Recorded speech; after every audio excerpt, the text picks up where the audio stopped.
Shalom e bem-vindos à Via Rápida Israel, uma frase do hebreu que significa amarás a Israel. Esperamos que vocês fiquem conosco porque nosso professor Dr. Baruch vai compartilhar um estudo expositivo da Bíblia. Dr. Baruch é professor titular no Instituto Zera Avraham, com sede em Israel. Ainda que todas as aulas no Instituto são dadas em hebraico, o Dr. Baruch fica feliz em compartilhar este estudo semanal com dublagem em português. Para mais informações sobre nosso trabalho em Israel, visite nosso site amarasaisrael.org. Fiquem agora com o Dr. Baruch e a aula de hoje. Bible teaching is not providing conjecture. Ensinar a Bíblia não é fazer conjecturas, nem compartilhar a palavra de Deus tentando torná-la sensacionalista, ou seja, tentando despertar o interesse das pessoas a ponto de elas se empolgarem e quererem responder de alguma forma, simplesmente por causa do que você está compartilhando, baseado em algum artifício, alguma visão sensacionalista que você tem e que não se encontra nas Escrituras. Veja, ensinar a Bíblia tem a ver com a verdade. Não é enfatizar as respostas das pessoas, mas sim enfatizar a palavra de Deus e permitir que o Espírito Santo traga a resposta adequada àqueles que estão ouvindo. Por que estou dizendo isso? Por causa do próximo versículo que vamos estudar em Gênesis capítulo 1. Espero que você perceba que estamos estudando este livro de Gênesis. Ainda estamos no capítulo 1. E agora estamos prontos para o quarto dia.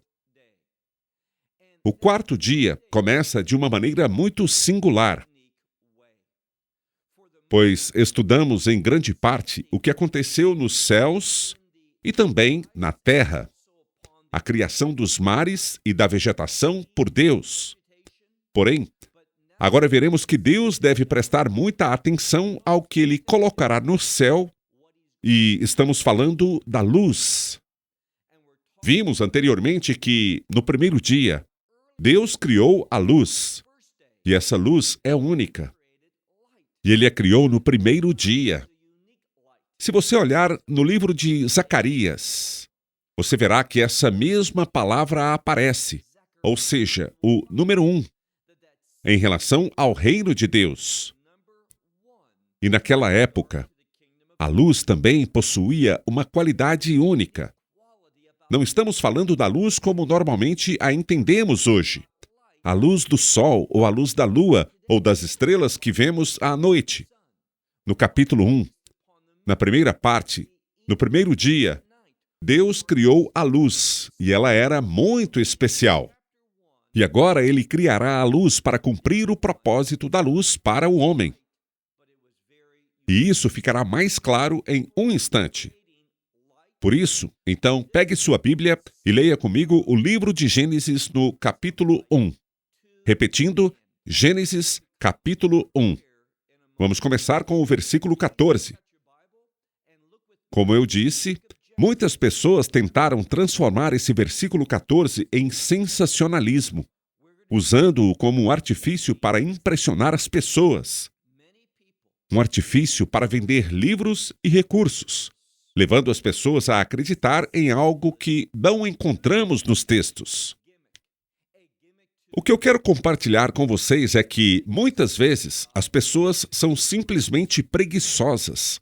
Elas não estão dispostas a estudar, a investir tempo e treinamento para interpretar corretamente a palavra de Deus. O que diz nesse versículo 14? E disse Deus: haja luminares. A palavra aqui descrita não é or, que significa luz, como falamos em Gênesis capítulo 1, em relação ao primeiro dia, mas está relacionada a essa palavra. Em vez da palavra or, luz, vemos aqui que estamos falando de meor, ou algo semelhante. Tem a mesma raiz, mas uma forma diferente desse substantivo. Em segundo lugar, vemos aqui que não é meor, mas meorot, pois está no plural. Então, Deus está criando luzes, e estamos falando de luzes celestiais. Olhe de novo para o versículo 14. E disse Deus: haja luminares no. E houve uma ênfase em nosso último estudo em duas palavras: requia, que, como eu disse, na tradução do português arcaico, se referia ao firmamento, ou ao céu. Mas também foi introduzida outra palavra, Shamayam, que significa céu ou paraíso. Aqui, novamente, ambas as palavras deste contexto falam sobre o céu, e não necessariamente sobre o paraíso como o lugar onde está o trono de Deus, o templo que está nos céus. Estamos falando em um sentido mais físico. Então Deus as está colocando no céu, mas aqui ele usa as duas palavras juntas. Uma construção muito singular em comparação com o que aprendemos anteriormente em nossos dois primeiros estudos. E disse Deus: haja luminares no firmamento dos céus. Ou poderíamos dizer, no céu, ou na expansão dos céus. Aqui ele está falando sobre o céu em um sentido muito amplo, num sentido muito vasto.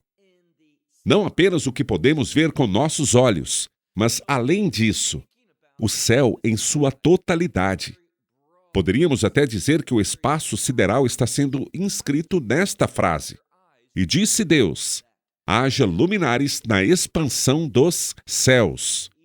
E então nos deparamos com uma palavra já familiar: estabelecer uma distinção, distinguir entre as coisas. Aqui, quero tornar a dizer que o que Deus está revelando nesta passagem é a necessidade, a exigência de sermos pessoas com discernimento para sermos capazes de entender a sua criação e o propósito por trás dela, para que possamos tomar decisões corretas. Isso é ter discernimento. Às vezes, essa palavra é usada no sentido de julgamento. Está relacionada a esse conceito. Portanto, todo mundo, homem e mulher, todos somos chamados a ter discernimento adequado e bom senso para distinguir entre as várias coisas, para que possamos escolher sabiamente, escolher de acordo com a vontade de Deus. Portanto, Deus cria essas luminares na expansão dos céus para separar o dia da noite. Aqui, novamente, sabemos que no livro de João ele fala sobre os filhos da luz e os filhos das trevas. E claro, os filhos da luz estão de acordo com a vontade de Deus, que andam na ordem de Deus, andam na iluminação de Deus, enquanto os filhos das trevas fazem o que é contrário aos propósitos, aos planos, à vontade de Deus. Então, mais uma vez, vemos que Deus está criando a luz, e haverá uma palavra muito significativa, que será a palavra lehair, que significa iluminar, ou seja, fazer a luz brilhar. E isso está relacionado a esse conceito não da origem da palavra, mas no uso dessa palavra para revelação. Repetidamente, Deus está manifestando o seu desejo de dar revelação ao seu povo, de separar o dia e a noite. E haverá. Aqui está a chave. É aqui que fica confuso para algumas pessoas. As pessoas querem levar a palavra de Deus além do que Deus disse. Querem fazer com que ela seja mais do que a palavra de Deus revela. Querem fornecer um artifício. Querem fornecer sensacionalismo. E quando alguém faz isso, sempre estará errado. Sempre se verá apresentando informações que não são apoiadas em outras partes da palavra de Deus. E que não são também apoiadas na história, seja na história passada ou futura. É exatamente isso que está acontecendo. E já serei bem claro sobre isso daqui a um pouquinho. Assim, ele diz, haverá luzes, sejam eles ou estas morot, para sinais. E este é um termo importante. Então, esses objetos de luz que Deus está fazendo aqui, está escrito, sejam eles para sinais e para estações. A palavra estação é a palavra Moed, que se refere à frase Hagim, que são festas de peregrinação. Então, essas luzes que Deus está fazendo, que sejam para iluminar. Ele diz aqui, ele muda e depois diz, e serão para sinais. A palavra ot, em hebraico, significa sinal, mas um sinal milagroso. E mais do que apenas um sinal milagroso. Geralmente, nós sabemos no livro do Gênesis. Não conheço nenhuma exceção. Mas no livro do Gênesis, esta palavra ot significa sinal milagroso. E este é o ponto central. Somente Deus pode operar. Ele revela sua soberania, revela sua existência, revela sua vontade. E Deus fala sobre as coisas aqui, que essas luzes serão para sinais e para Moadim, ou seja, períodos de tempo determinados, ou estações ou feriados, o que chamaríamos de festivais, ou festivais bíblicos. E para dias e anos. Agora, como devemos entender essa parte? Bem, se formos do fim para o começo, quando olhamos para Yamim Veshanim, os dias e anos, estamos falando do calendário. Mas também, ao discernir o que está acontecendo entre as estrelas, o Sol e a Lua, descobrimos que eles também marcam dependendo de diferentes coisas. Como, por exemplo, se é lua nova ou se é lua cheia no meio do mês. Podemos discernir observâncias como Rosh Hodesh, o início de um mês, ou podemos observar feriados, porque temos feriados.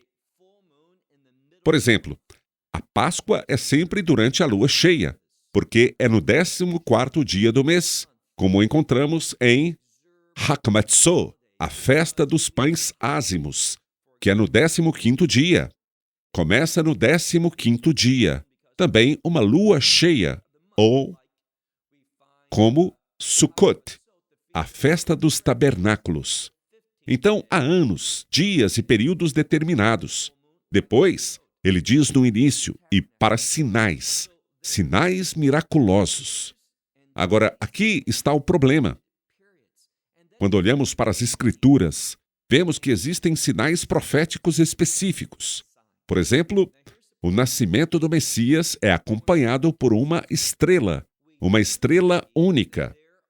Lemos sobre isso, por exemplo, no livro de Números, capítulo 24. Lemos sobre isso, por exemplo, no livro de Números, capítulo 24.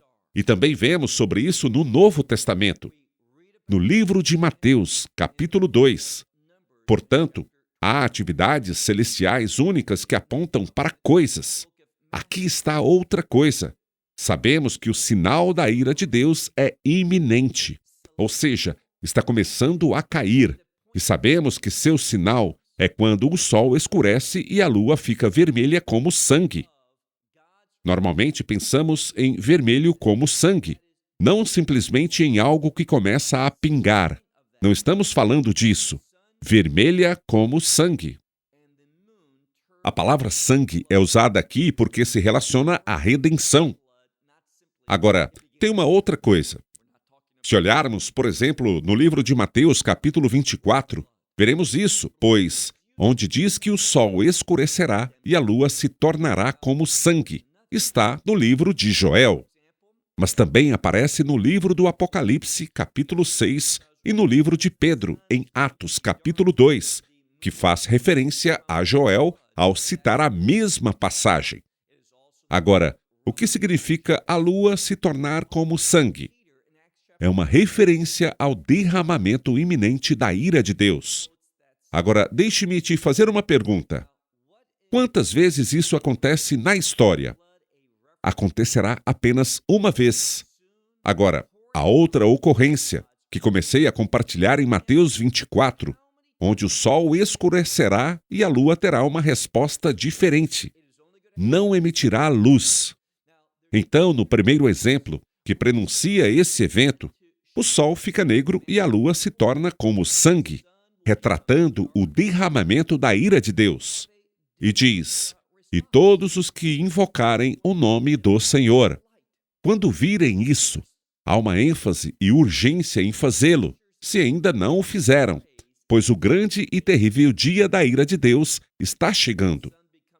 O segundo sinal é quando o sol escurece e a lua não emite nenhuma luz, nem as estrelas caem.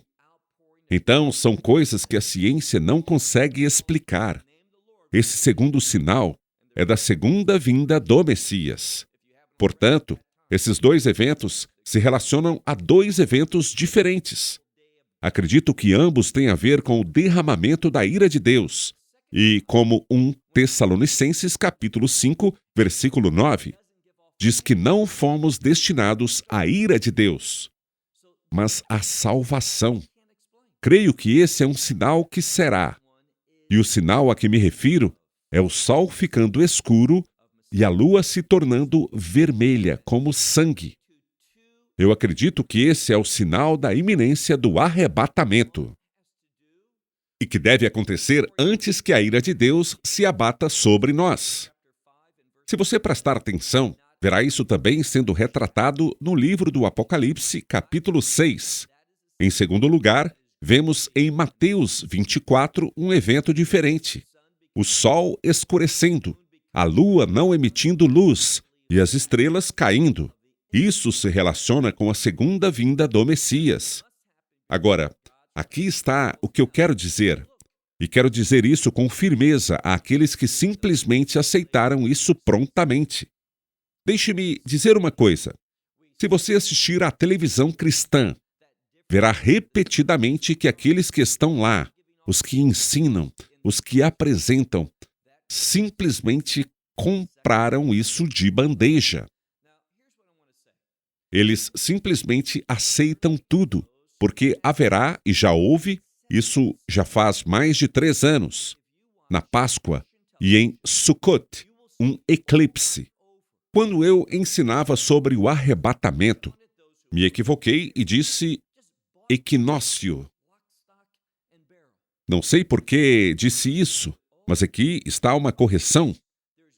Haverá, ou houve, um eclipse tanto na Páscoa quanto em Sukkot, e novamente no ano seguinte, na Páscoa e em Sukkot. E por que em português, e pela maneira como algumas pessoas falam sobre esse tipo de eclipse, por dar a impressão de que a lua fica vermelha, isso levou muitas pessoas, inclusive aquelas que normalmente não são bons professores da Bíblia, a dizerem: existem 4 luas de sangue. Isso porque esse tipo de eclipse era chamado de lua de sangue, na sociedade secular do passado.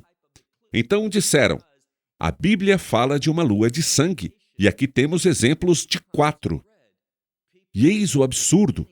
Nas Escrituras, há apenas uma lua de sangue.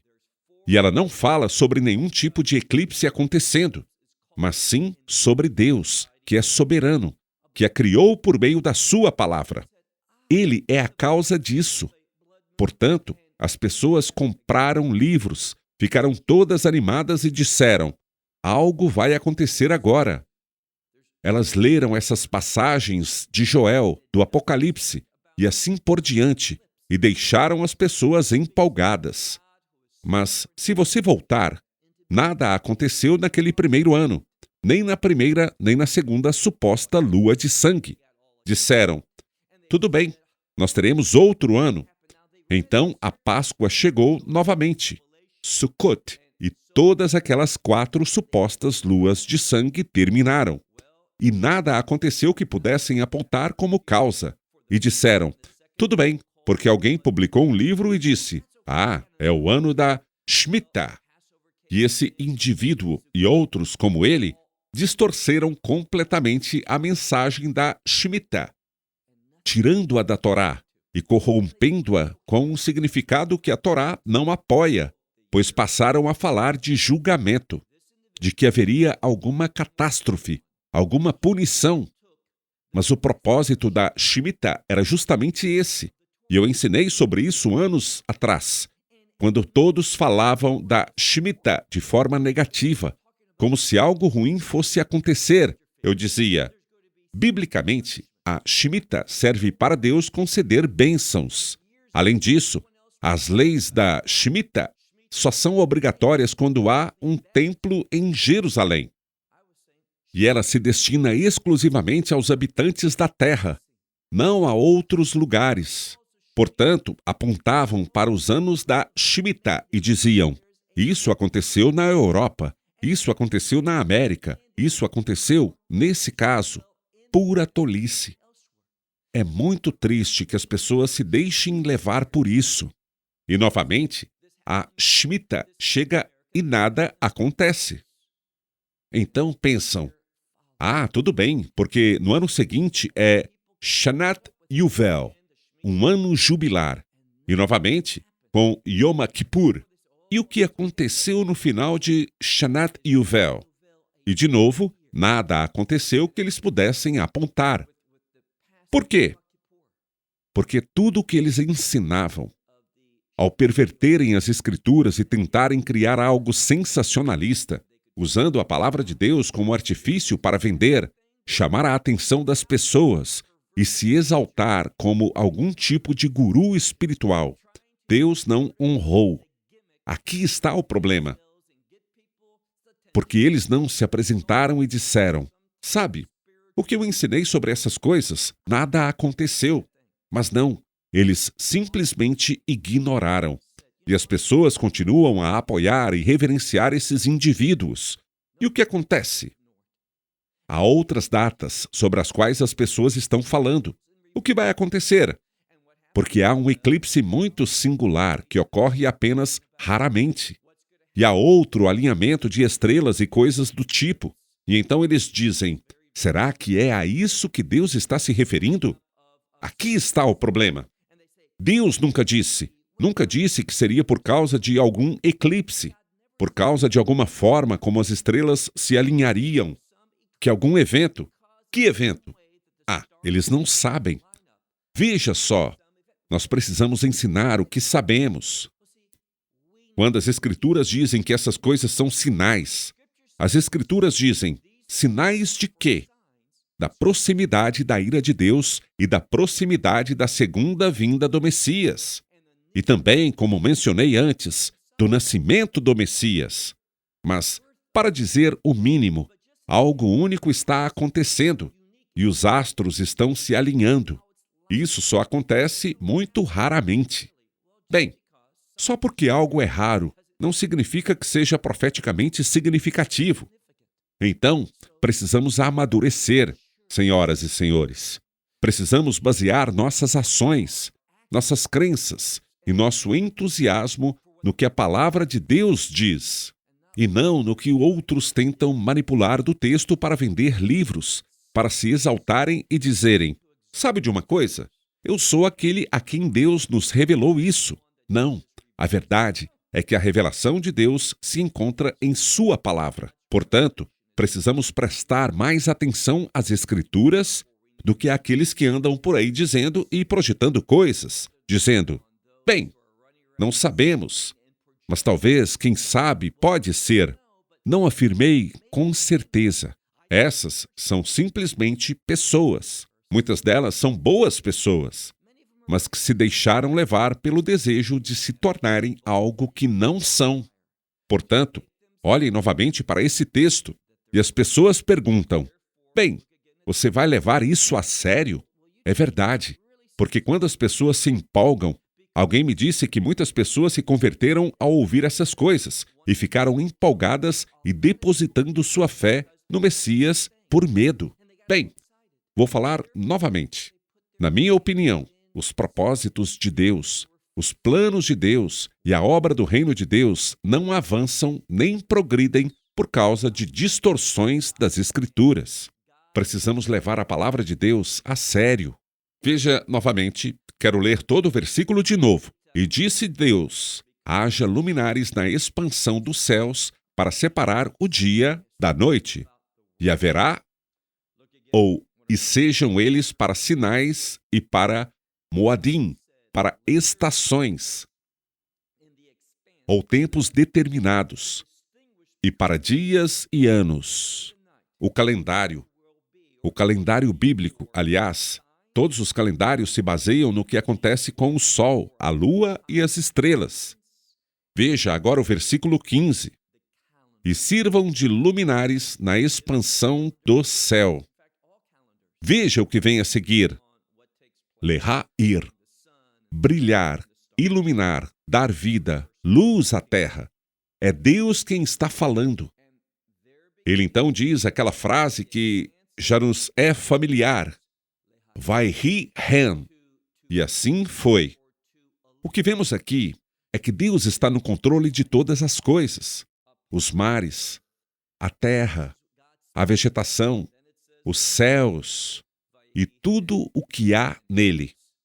Estou falando de todas as estrelas e todas as luas, não apenas a nossa lua, mas muitas outras, e também os planetas, o Sol, a Lua e assim por diante. Veja agora o versículo 16. E Deus fez, o nosso Deus criou, é a mesma palavra, lasot, em hebraico, mas neste contexto é melhor dizer, e Deus fez os dois grandes luminares, e ordenou que um fosse um luminar maior para governar o dia, e o outro um luminar menor para governar a noite. Então Deus começou. Ele fez o sol e a lua com o propósito de fornecer iluminação, fornecer luz, um durante o dia e o outro durante a noite. E também diz no final do versículo 16, e fez as estrelas. Então Deus é o criador de tudo isso. O que vemos aqui é que Deus criou essas coisas simplesmente falando. Não porque houvesse uma reação contínua de Deus para que isso acontecesse.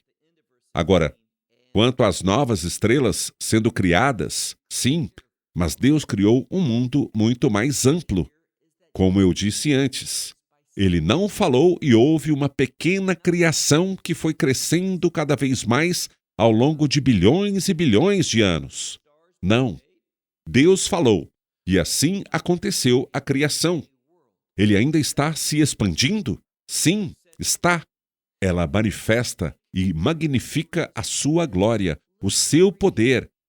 Mas não pense e não cometa o erro de que tudo precisa começar pequeno e crescer ao longo de bilhões de anos antes de chegar ao ponto de existir uma Terra, um Sol e a nossa galáxia. Não é isso que encontramos. No princípio, estamos falando do dia 4, quando Deus criou o Sol e a Lua. Agora, eles dirão que a Terra não poderia existir sem que o Sol surgisse antes. Mas quando olhamos para a Bíblia, vemos que não foi assim.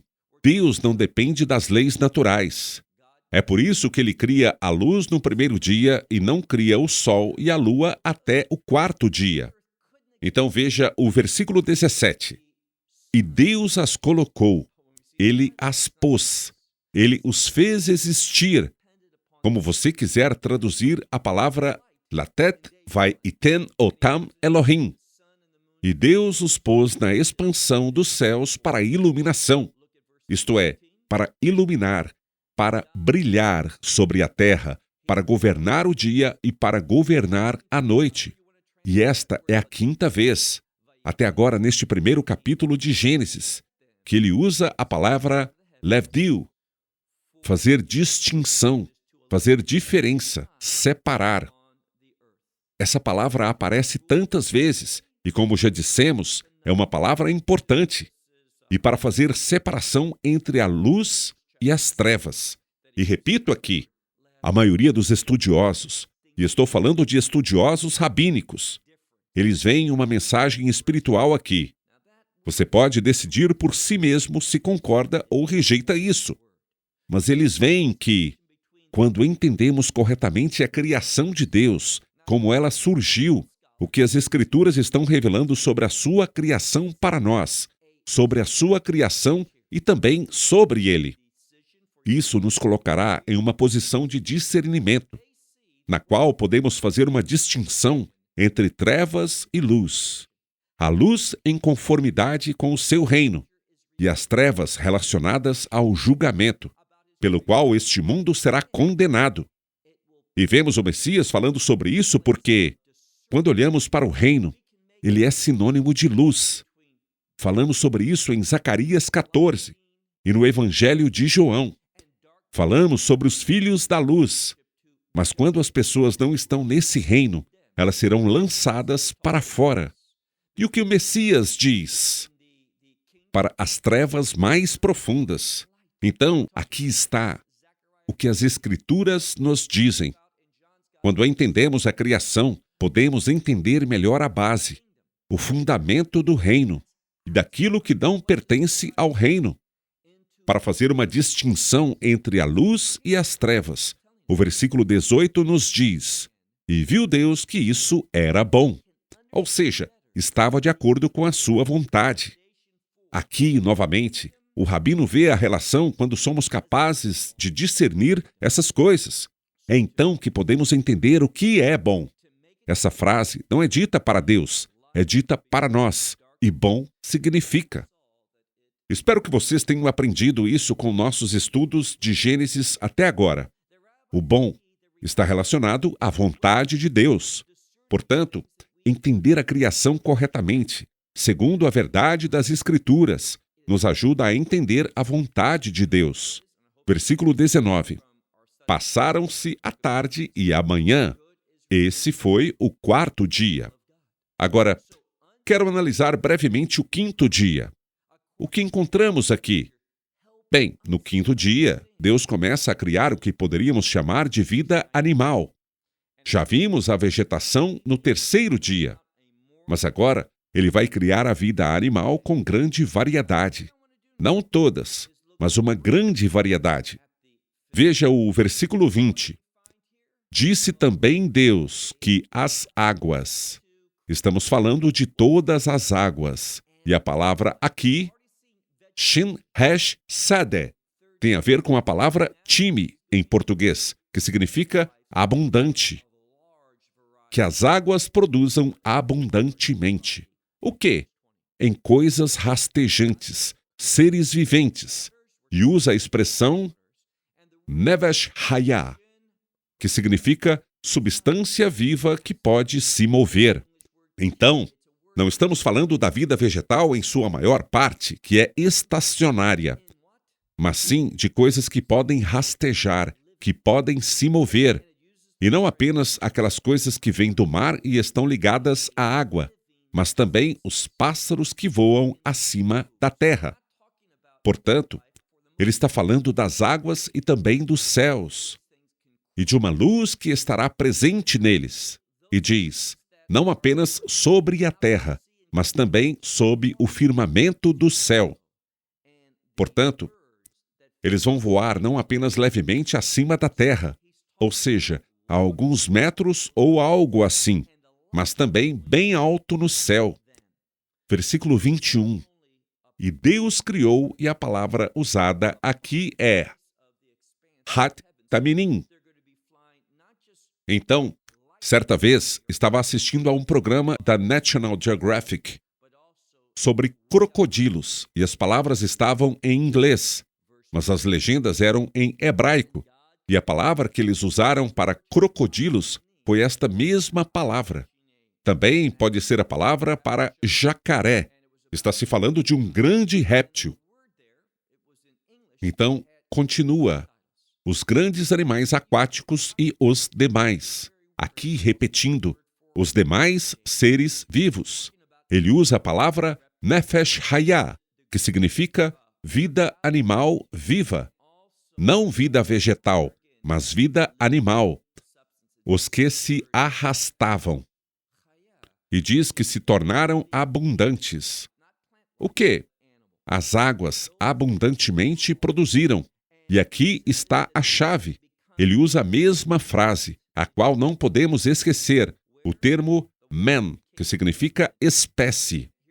Então, assim como aprendemos que havia diferentes tipos de vida vegetal, de vegetação, de ervas, de árvores, e cada um era conforme a sua própria espécie, agora na criação, quando falamos da criação, havia criaturas que estavam dentro d'água ou ao seu redor, e as criaturas que estavam no céu, os pássaros, da mesma forma, foram criados conforme as suas próprias espécies.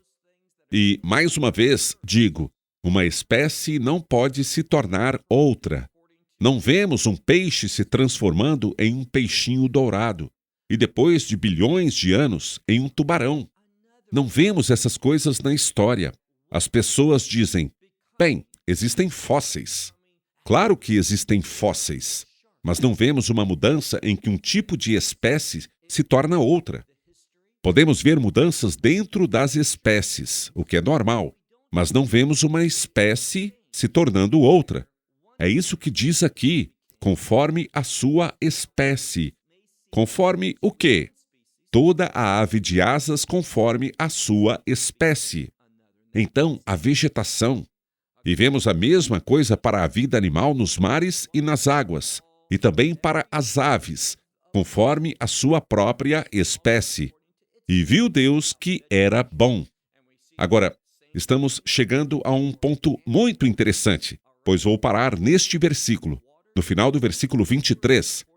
Mas quero que todos nós aprendamos esse princípio. Vamos ler o versículo 22. Então Deus os abençoou, dizendo... Isso deve chamar a sua atenção. Ou seja, você não quer que Deus te abençoe? Então, aqui estamos aprendendo um princípio. O que trará a bênção de Deus para a minha vida? A Torá nos ensina isso aqui mesmo. No livro de Gênesis, bem no início, estamos no capítulo 1. Nos diz como você pode encontrar bênçãos de Deus. Veja novamente o versículo 22. E Deus os abençoou, dizendo, Peru ervu u mi u et hamai beyamim. O que ele diz? Ele diz, Deus os abençoou. Mas como ele os abençoou? Ele lhes deu mandamentos. Veja, os mandamentos são as chaves para a bênção. Nós não costumamos pensar desta forma. Queremos que todos os mandamentos sejam abolidos, que eles não nos salvam. É verdade. Os mandamentos não nos salvam, mas eles não são para o homem e a mulher que ainda não foram regenerados. Eles não são para quem está perdido, a não ser para compartilhar com ela que está perdida e é pecadora. Como Paulo diz, o mandamento, a lei, não é para o homem carnal, mas para o homem espiritual. E é somente espiritual, aquele que foi redimido, que pode encontrar bênçãos em sua vida.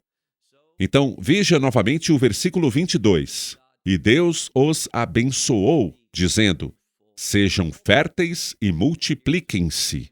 Aqui vemos uma palavra muito importante. Muitas vezes, e este é um ponto importante, um dos nossos últimos antes de encerrarmos. É crucial que você examine sua Bíblia, porque muitas vezes, em vez de traduzir o hebraico, querem impor a teologia em que acreditam e eles distorcem o texto, manipulando-o, alterando-o para dizer algo que não está escrito.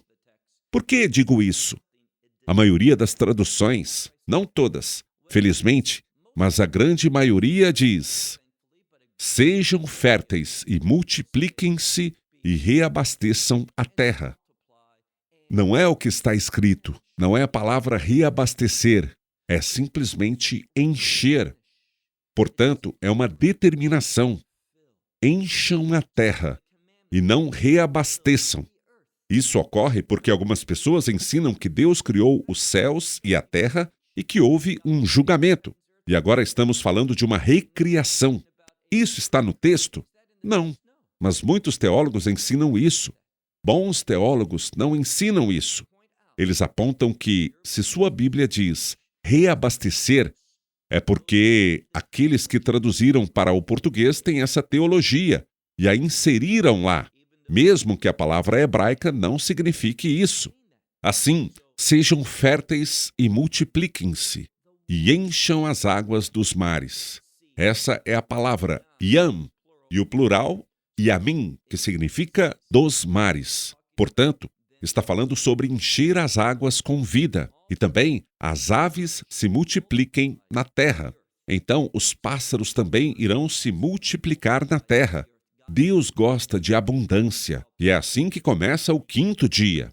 Agora, observe o versículo 23. E foi a tarde e a manhã, o dia quinto. Vamos concluir com o quinto dia, porque o sexto dia é o clímax, porque é aqui onde se encontram os propósitos de Deus.